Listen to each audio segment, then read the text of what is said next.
Hey guys, welcome back to another video on the Inside Spurs channel. Hope we're enjoying our Monday, and there's a lot to talk about in this second video of the day. So we're talking a little bit about Postecoglou's press conference that he held today. It was kind of the same sort of time I did a video earlier. We're looking at about the situation with Harry Kane and potential third bid coming in from Bayern.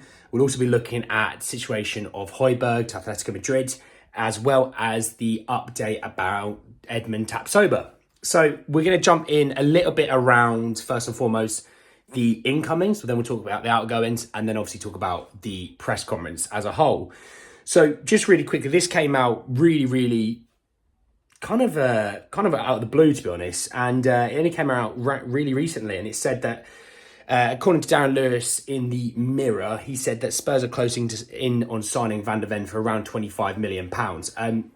That's come out of the blue. I can't lie. I only really report this because I know someone else will make a comment on it. I don't see it as true. I know there's already, contract agreed. There's already been talks there and what have you. But I don't think there's been a deal agreed with Wolfsburg whatsoever on that front. The other one came from Sasha Tavalieri, and he said that Spurs met with Tapsoba's entourage over the weekend, discussed personal terms. Significant progress was made.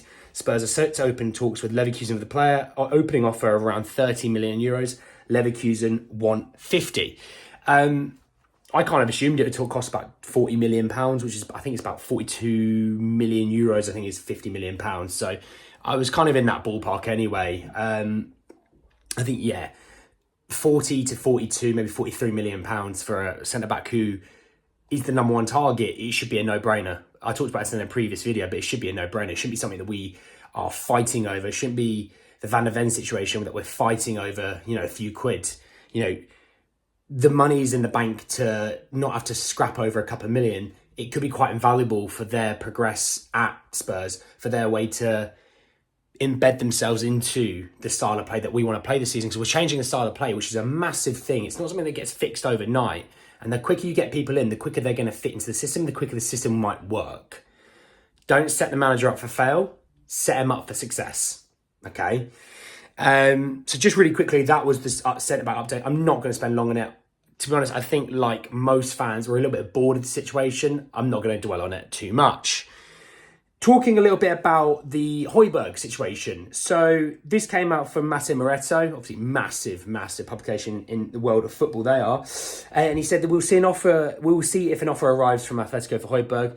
It may arrive in the next few hours. And that only came out a few hours ago. So it may have arrived, it may not have. Obviously, we know Atletico are very interested in Hoiberg. I doubt personal terms will be an issue there. He would suit them. He suits that sort of ethos. He suits that style of play. I think we get good money for him as well. I don't think it's going to be something that we're going to get 20 million from. I think we get 30 to 40, somewhere in there. And again, it's one of those things that you look at it and go, well, he virtually pays for Maddison alone.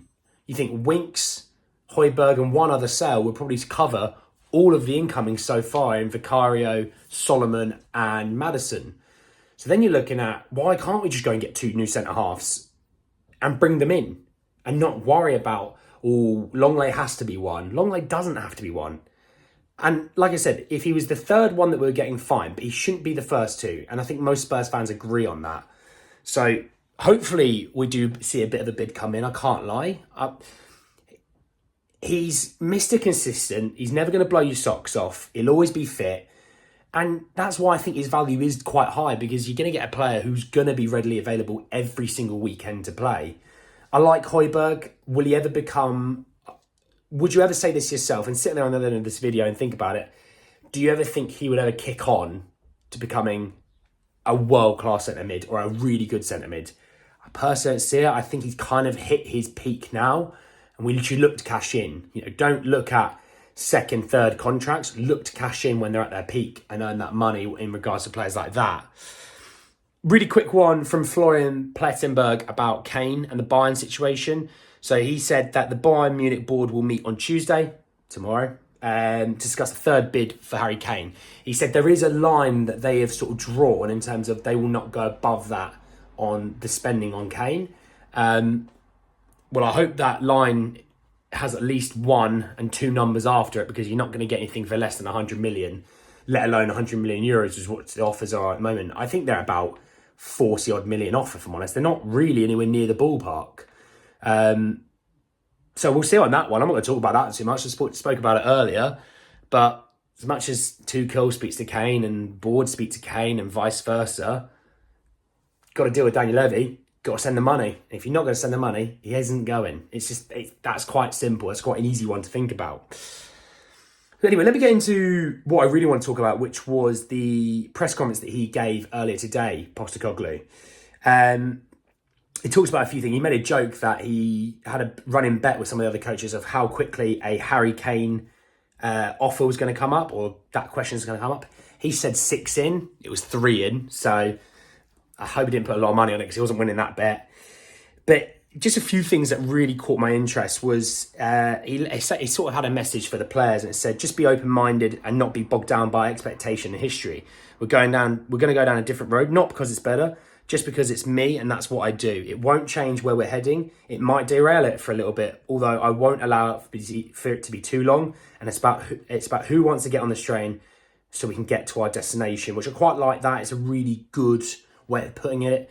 You know, he's not called any player out. He's not saying, you know, forget. He's not sort of mentioned about the Spurs' lack of trophies and things like that. He's actually just mentioned a bit of a journey. This is going to require a bit of a journey. It's going to require patience, which I know Spurs fans don't do because we're quick to jump to the gun and what have you. He goes on to talk about a little bit around, so he says, from the outside, it's important that we establish some key principles in how we want to play and how we want to interact with everyone else. That's key.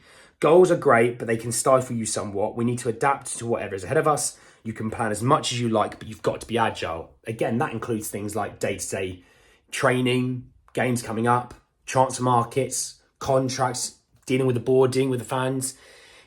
It seems to be quite a fluid system that he wants to set up through the club, an ethos and what have you, which I do quite like.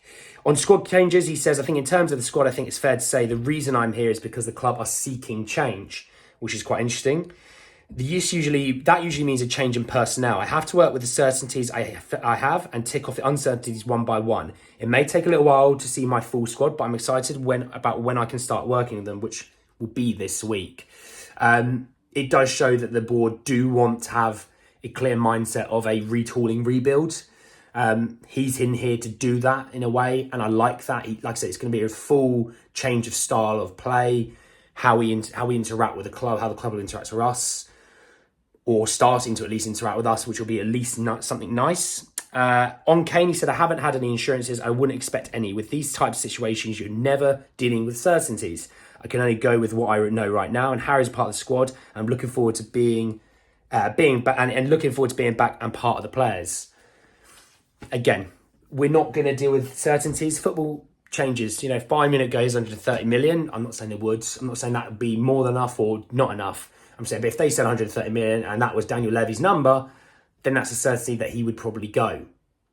What we would do with that money, I don't know. I just hope they don't look at Richarlison as the replacement. I like Richarlison. I like him as a left winger / right winger. I don't look at him as a number 9 in the style in terms of goals that we would need like Harry gets us. But hey, that's neither here nor there.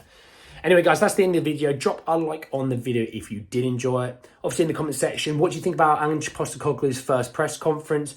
What do you think about the idea that Hoiberg, Kane both could be leaving? Obviously, first teamers. It's important that they could be leaving. And obviously, the potential update around the Van der Ven potential purchase, as well as the Tapsoba communications with their camp. Subscribe if you are new and hit the bell notification for more. But anyway, guys, that's the end of the video. And I will see you all very, very soon. Take care, lads.